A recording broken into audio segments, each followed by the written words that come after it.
Hello, magandang gabi po, magandang umaga, magandang tanghali, anumang oras na inyong napapanood itong ating uploaded video. Naway na sa mabuti kayong kalagayan. Ito po ang Munting Tinig Channel at ako po ang inyong lingkod, ang Munting Tinig ng Ordinaryong Filipino.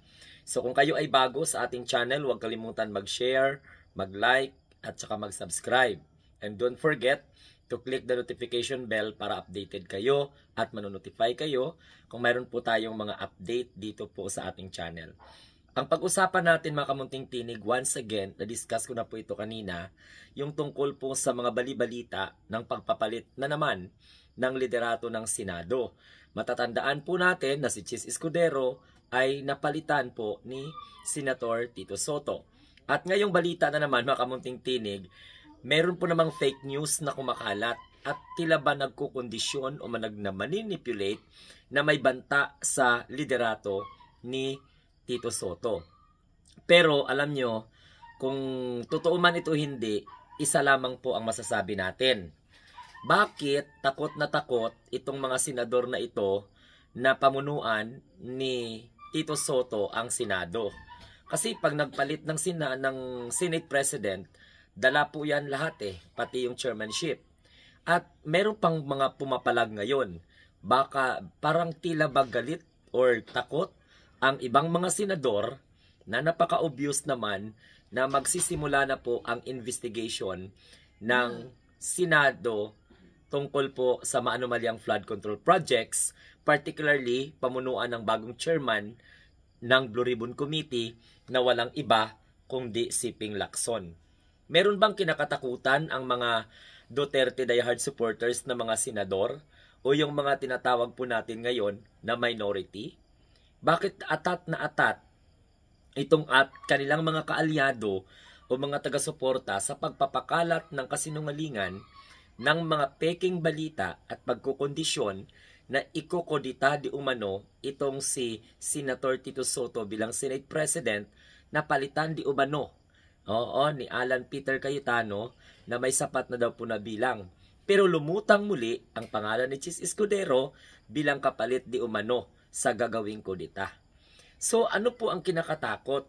Dahil lamang po ba sa paggalang ni Tito Sen, ni Senator Soto ng parliamentary courtesy sa pakiusap po ni Speaker Martin Romualdez na instead ibalik itong si Bryce Hernandez sa Senado at ikulong siya sa Kongreso, sa House of Representatives dahil po ang mababa at mataas na kapulungan ay pinatawan si Bryce Hernandez ng contempt, doon na lamang po pamalagi sa may Police Custodial Center na pinalaga naman ng mga senador na very obvious naman sumusuporta po sa liderato ni Chis Escudero.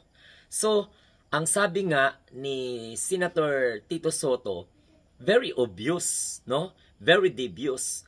Bakit takot na takot sila? At bakit pinapalutang itong pagpapalit ng liderato ng Senado hindi pa po nagsisimula ang investigation ng Blue Ribbon Committee? May tinatago ba? May tinatakpan ba? May pinoprotektahan ba?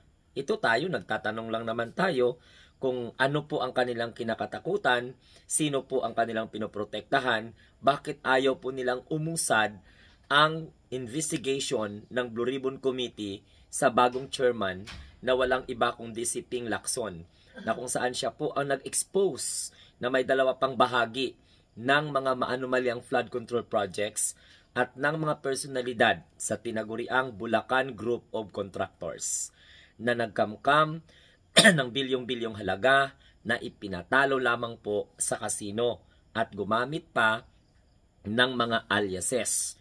At itong mga involved na ito, mga personalidad na ito, ay talaga pong involved not only in gambling sa kasino, pero andyan din yung tinatawag na possibility na money laundering scheme. So mga kamunting tinig, talagang tama, parang sa pinapalutang nito na papalitan ang liderato ng Senado, tila ba may nagmamando, tila ba may nagbabayad para ipakalat itong ganitong klaseng kasinungalingan. Kasi kung totoo man ito o hindi, babalik pa rin tayo sa principle na parang may gustong pagtakpan at protektahan at ayaw umusad ang first investigation ng Blue Ribbon Committee sa pamumuno ni Senator Ping Lacson.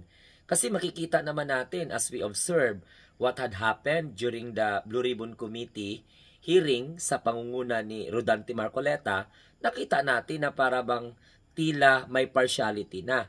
Talagang parang mayroon na silang desisyon at parang may nakikita pa tayo na kino-coach ang mga resource person kasi yung inconsistency ba ng mga statement ng mga resource person, lalong-lalo na ng mga diskaya na kung saan gusto pa ni Marcoleta na ipasok sa Witness Protection Program na kung saan yun naman ay tinabla ng Department of Justice at hindi po pinirmahan ng ang kakahalal lamang na Senate President na walang iba kundi si Senator Tito Soto. Kasi kailangan kapag mag-apply ka sa pamamagitan po ng Witness Protection Program, dapat ibalik muna yung mga ninakaw nila. Okay, na mga pondo, pero sa totoo lang, may mga binibuild up na ng mga kaso. So balik tayo sa issue ng pagpapalutang na may panibagong kudita, may mga rigudon, may mga nangyayaring mga pinagplanuhan doon pero alam natin na pinalagan ito ni Senator Panfilo Lacson, pinalagan din ito ni Senator Tito Soto. Hindi pa natin alam kung ano pa yung mga reaksyon ng iba pang mga senador. Pero klarong-klaro talaga na parang may nagmamando na para bang ipakalat nyo tong balita na to. Para lituhin, no? Lituhin at mag-create ng impressions that Senator Tito Soto is not fitted or fit sa kanyang klaseng posisyon ngayon. Kaya nga po tama yung hinala ni Senator Tito Soto na para bang tila may gustong humarang, no? Or tila ba what you call this, takot na takot sila? O bakit ngayon nagkakandara pa silang parang hindi po magkaroon ng investigation na kung saan ay pinangunahan po ni Senator Panfilo Lacson bilang chairman ng Blue Ribbon Committee ngayon. At bakit may mga pagtatangka sa pamamagitan ng papakalat ng fake news? Maniwala kayo, mga kamunting tinig, na meron pong rigudon na mangyayari? Hindi ako naniniwala. Pero delikado ito. Delikado ito kasi kapag mamanipula nila yung utak ng mga Pilipino, so ang mangyayari po doon, magkaroon po ng judgment yung mga mapaniwala nila na hindi kayang pamunuan ni si Senator Tito Soto ang Senado at gusto nila hindi po mag-upo si Lacson bilang chairman ng Blue Ribbon Committee. Kasi pag halimbawa mangyaring tanggalin nila si Soto, ipalit si Cayetano o ipalit si Escudero, magbabago po ang komposisyon ng chairmanship sa Senado. Mawawala po ang Blue Ribbon Committee kay Senator Ping Lacson. Ang pagkakaisip ko dito, mga kamunting tinig, kaya binigay kay Lacson ang Blue Ribbon Committee and then chairman pa siya ng Blue Ribbon Committee dahil sa kanyang mga naisiwalat at dahil sa kanyang kakayahan na mapiga itong mga resource person na ipapatawag nila para managot ang dapat managot. Sagasaan ang dapat sagasaan. Kaalyado man o hindi kaalyado, kamag-anak o hindi man kamag-anak, yan ay dapat kailangan makamit ng taong bayan ang hustisya sapagkat ang dami na pong mga Pilipino ang nagdusa dahil po sa hindi maayos na flood control projects na binulsa lang nila yung pera, ninakaw nila ang taong bayan na umaasa sa serbisyo ng maayos na flood control projects na pagkaitan po sila. Dami na pong buhay ang mga nawasak, mga kinabukasan, mga kabuhayan.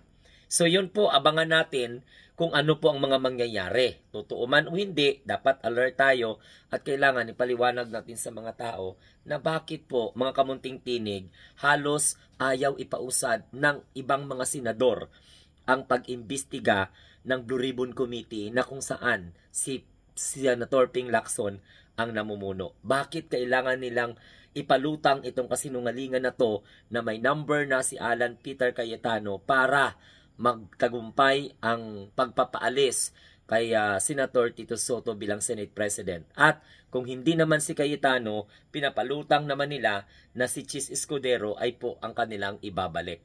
So syempre, babalik kay Rodante Marcoleta ang chairmanship ng Blue Ribbon Committee na nawala sa kanya sapagkat nagpalit po ang liderato ng Senado.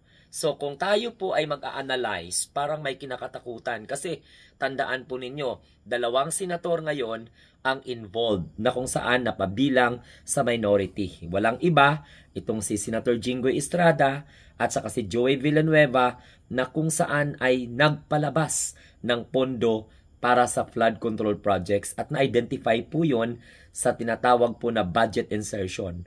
Now, itong 300 million something na sinabi po ni Bryce Hernandez kay Jinggoy Estrada, totoo o hindi, ang reality is may nadiskubre si Senator Lacson na talagang may 355 million na in-insert po sa budget.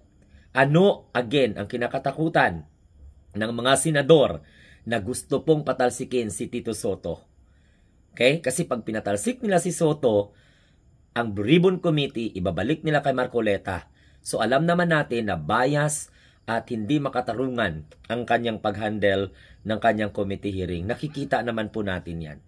Okay? So ito pong muli ang inyong lingkod, mga kamunting tinig. Si Sir Glenn, ang munting tinig ng ordinaryong Filipino. So once again, kung kayo po ay bago sa ating channel, huwag kalimutan mag-share, mag-like at saka mag-subscribe. Mag-comment kayo dito kung ano po ang inyong opinion sa topic na diniscuss ko na parang may kinakatakutan sila na magsimulang mag-imbestiga na ang Blue Ribbon Committee ng Senado sa pamumuno bilang chairman ni Senator Ping Lacson. Hanggang sa muli, ito po ang inyong lingkod, ang muting tinig ng ordinaryong Filipino na nagsasabi, tayo po ay ang mga bagong Pilipino sa bagong Pilipinas.